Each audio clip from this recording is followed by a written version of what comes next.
దుఃఖపడువారు ధన్యులు, వారు ఓదార్చబడుదురు. దుఃఖం నుండి ఏదైనా మంచి జరుగుతుందా?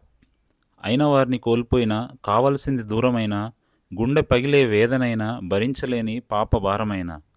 దుఃఖం జీవితంలో ఒక అనివార్యమైన భాగమైనప్పటికీ, దుఃఖాన్ని ఎవరూ ఇష్టపడరు. అయితే ఇక్కడ యేసయ్య దుఃఖించువారు ధన్యులు అని అంటున్నాడు. ఎడారిలో నివసించే వ్యక్తి కంటే ఎవరూ వర్షాన్ని అభినందించలేరు.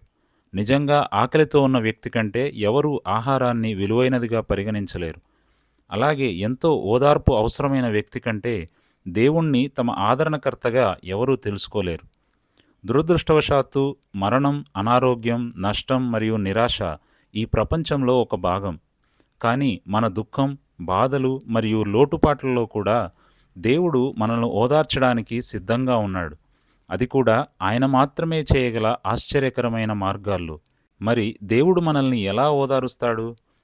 అతను తన ఆత్మ ద్వారా, వాక్యం ద్వారా, అలాగే దైవజనుల ద్వారా, దేవుని ప్రజల ద్వారా పనిచేస్తాడు.